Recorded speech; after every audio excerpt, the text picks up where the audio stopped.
ಕಾರ್ತಿಗೆ ಎನ್ನುವ ತಮಿಳ ಮಾಸ November 15ರಿಂದ December 15ರ ಮಧ್ಯದಲ್ಲಿ ಬರುವ ಈ ತಿಂಗಳಲ್ಲಿ ಬರುವ ಶುಕ್ಲ ಪಕ್ಷ ಏಕಾದಶಿಯ ಬಗ್ಗೆ ಇವತ್ತು ತಿಳಿಯೋಣ. ಇದಕ್ಕೆ ತುಂಬ ಹೆಸರುಗಳಿವೆ.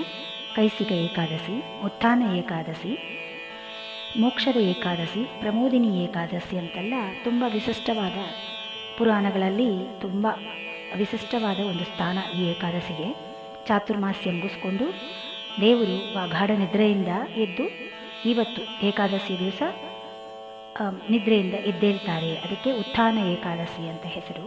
ಮೋಕ್ಷದ ಏಕಾದಶಿ, ಕೈಸಿಕ ಏಕಾದಶಿ ಎಲ್ಲ ಯಾಕೆ ಈ ಹೆಸರು ಬಂತು ಅನ್ನೋದು ಒಂದು ಪುಟ್ಟ ಕಥೆ ಇದೆ. ವರಾಹ ಪುರಾಣದಲ್ಲಿ ಕೈಸಿಕ ಮಹಾತ್ಮ್ಯ ಎನ್ನುವ ವೃತ್ತಾಂತ. ಇದು ವರಾಹ ಮೂರ್ತಿ ಮಹಾಲಕ್ಷ್ಮಿಗೆ ಹೇಳುವ ಒಂದು ಸಂಘಟನೆ, ಒಂದು ಪುಟ್ಟ ಕಥೆ. ಇದರಲ್ಲಿ ತಾಯಿ ಕೇಳ್ತಾರೆ, ಸ್ವಾಮಿ, ಭೂಲೋಕದಲ್ಲಿ ಇರುವ ನನ್ನ ಮಕ್ಕಳೆಲ್ಲರೂ ಹುಟ್ಟು ಸಾವು ಎನ್ನುವ ಈ ಕಡಲಿನಲ್ಲಿ ಬಿದ್ದು ಒದ್ದಾಡುತ್ತಿದ್ದಾರೆ. ಅವರೆಲ್ಲ ಪಾರ ಆಗಬೇಕು ಅಂದರೆ ಹೇಗೆ ಸ್ವಾಮಿ ಅಂತ ಕೇಳಿದಕ್ಕೆ ವರಾಹ ಸ್ವಾಮಿ ಹೇಳ್ತಾರೆ, ತುಂಬ ಸುಲಭ. ಯಾವಾಗಲೂ ಮನಸ್ಸಲ್ಲಿ ನನ್ನ ಚಿತ್ತದಲ್ಲಿ ನನ್ನನ್ನಿಟ್ಕೊಂಡು ನನ್ನ ಕಲ್ಯಾಣ ಗುಣಗಳನ್ನು ಕೀರ್ತನೆ ಮಾಡೋರಿಗೆ ತುಂಬ ಸುಲಭವಾಗಿ ನಾನು ಸಿಗಬಲ್ಲೆ ಅಂತ ಹೇಳ್ತಾರೆ. ಹೌದೇ ಸ್ವಾಮಿ, ಹಾಗಾದರೆ ಆ ಥರ ನಡೆದಿದ್ದ ಒಂದು ಘಟನೆಯೋ ಒಂದು ವೃತ್ತಾಂತವೋ ಇದೆಯಾ ಅಂತ ಕೇಳಿದಕ್ಕೆ ವರಾಹಸ್ವಾಮಿ ಹೇಳುವ ಒಂದು ಕಥೆ ಇದೆ. ತಿರುಕುರುಂಗುಡಿ ಎನ್ನುವ ವೈಷ್ಣವ ದಿವ್ಯ ದೇಶದಲ್ಲಿ ನಡೆದಿದ್ದ ಕಥೆ ಇದು. ಅಲ್ಲಿ ನಂಪಾಡುವನ್ ಅನ್ನುವ ಒಬ್ಬ ಗಾಯಕ ದಿನವಾಗಲೂ ಬಂದು ವೈಷ್ಣವ ಭಕ್ತ. ಅಲ್ಲಿ ಇರುವ ದೇವರ ಹೆಸರು ತಿರುಕುರುಂಗುಡಿ ನಂಬಿ ಅಂತ. ಅವರನ್ನು ಕಂಡರೆ ಅವನಿಗೆ ವಿಪರೀತ ಪ್ರೀತಿ, ವಿಪರೀತ ಭಕ್ತಿ. ದಿನವಾಗಲೂ ಬಂದು ರಾತ್ರಿ ಆದರೆ ತನ್ನ ವೀಣೆಯನ್ನು ಸಹ ತಗೊಂಡು ಬಂದು ಅವರಿಗೆ ಶಯನಾರತಿ ಸಮಯದಿಂದ ಬೆಳಗಿನ ಜಾವವರೆಗೂ ಮನಸ್ಸು ತುಂಬ ಎಷ್ಟು ಹಾಡಬೇಕೋ ಅಷ್ಟೂ ಹಾಡಿ ಆ ದೇವರಿಗೆ ತುಂಬ ಸಂತೋಷವನ್ನು ಉಂಟು ಮಾಡುತ್ತಿದ್ದ. ಪಾಣರ ಕುಲದಲ್ಲಿ ಹುಟ್ಟಿದ ಆ ನಂಪಾಡುವನೆಂದರೆ ಆ ತಿರುಕುರುಂಗುಡಿ ನಂಬಿಯಾದ ಆ ದೇವರಿಗೂ ವಿಪರೀತ ಪ್ರೀತಿ. ಯಾವಾಗೆಲ್ಲ ಅವನು ಬರ್ತಾನೆ, ಯಾವಾಗ ಅವನು ಹಾಡು ಕೇಳುವುದು ಅಂತ ಎದುರು ನೋಡ್ತಿರ್ತಾರಂತೆ.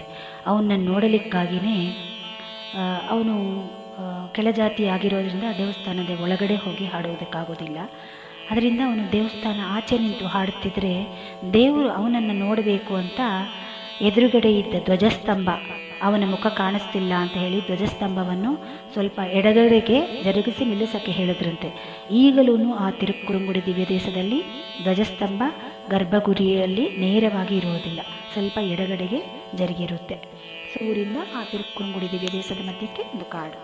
ಈ ಥರ ಇರುತ್ತಿರುವಾಗ ಅವರು ವೈಷ್ಣವ ಭಕ್ತರಾಗಿರೋದ್ರಿಂದ ಏಕಾದಶಿ ವ್ರತವನ್ನು ಆಚರಣೆಯಲ್ಲಿ ಇಟ್ಕೊಂಡಿದ್ರು.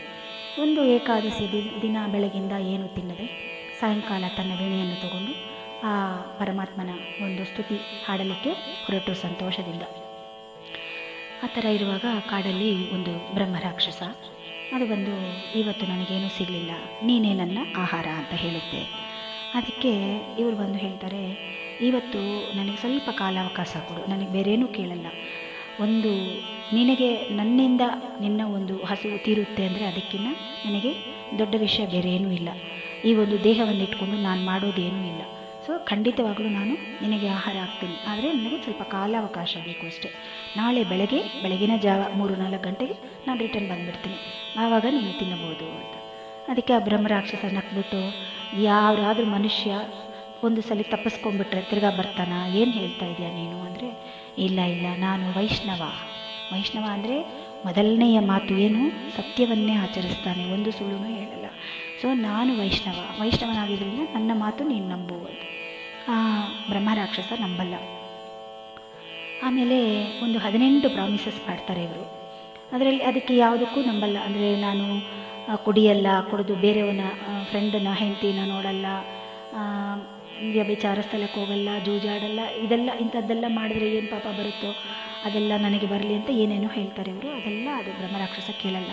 ಆದರೆ 18ನೇದಾಗಿ ಆ ಪರಮಾತ್ಮ ಅವನಿಗೆ ಈಡಾದವನು ಬೇರೆ ಯಾರೂ ಇಲ್ಲ, ಅವನೊಬ್ಬನೇ, ಅವನೇ ಸಾಟಿ, ಅವನಿಗೆ ಬೇರೆ ಅನುಕರಣೆಯೇ ಇಲ್ಲ. ಅವನಿಂದಲೇ ಬ್ರಹ್ಮ ಶಿವ ಎಲ್ಲ ಸೃಷ್ಟಿಯಾದರು, ಆದಿ ದೈವ ಅಂತ ಹೇಳ್ತೀವಲ್ಲ, ಅವನಿಗೆ ಸಮವಾದ ದೇವತಾಂತರಗಳನ್ನು ಯಾರನ್ನಾದರೂ ನಾನು ಸಮ ಅಂತ ಹೇಳಿದರೆ ನನಗೆ ಎಂಥ ಪಾಪ ಸುತ್ತಕೊಳ್ಳುತ್ತೋ ಆ ಪಾಪವನ್ನು ನಾನು ಅನುಭವಿಸ್ತೀನಿ ಅಂತ ಹೇಳ್ತಾನೆ. ಅದಕ್ಕೆ ಆ ಬ್ರಹ್ಮರಾಕ್ಷಸನಿಗೆ ಸ್ವಲ್ಪ ಸರಿ, ಇವನು ನಿಜವಾದ ವೈಷ್ಣವ ಅನಿಸುತ್ತೆ, ಹೋಗ್ಬಿಟ್ಟು ನಾಳೆ ಬಾ ಅಂತ ಹೇಳಿಬಿಟ್ಟು ಬಿಟ್ಬಿಡುತ್ತೆ.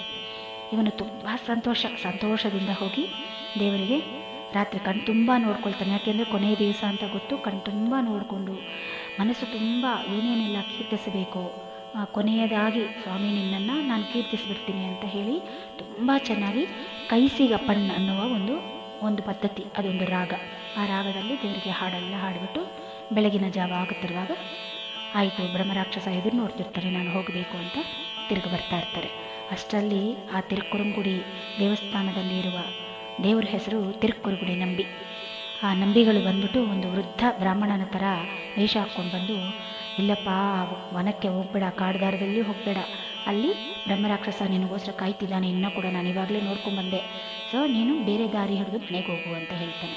ಅದಕ್ಕೆ ಪಾಣರು ನಂಪಾಡುವ ಒಪ್ಪೋದಿಲ್ಲ. ಇಲ್ಲ, ನಾನು ವೈಷ್ಣವ, ಶುದ್ಧ ವೈಷ್ಣವ, ನಾನು ಜಾತಿ ಬಂದು ನಾನು ಯಾವ ಜಾತಿಯಲ್ಲಾದರೂ ಹುಟ್ಟಿರ್ಬೋದು, ಆದರೆ ನಾನು ಕೈಗೆ ಹಿಡಿದಿದ್ದು ವೈಷ್ಣವ ಭಕ್ತಿ, ನನ್ನ ಮಾತು ತಪ್ಪಲ್ಲ ಅಂತ ಹೇಳಿಬಿಟ್ಟು ಆ ದಾರಿಯಲ್ಲೇ ಹೋಗ್ತಾನೆ. ಅಲ್ಲಿ ಬ್ರಹ್ಮರಾಕ್ಷಸ ಎದುರು ನೋಡ್ತಿರ್ತಾನೆ. ಇವನು ನಿಜವಾಗ್ಲೂ ಬಂದಿದ್ದನ್ನು ನೋಡಿಬಿಟ್ಟು ಆ ಬ್ರಹ್ಮರಾಕ್ಷಸನಿಗೆ ತುಂಬ ಆಶ್ಚರ್ಯ.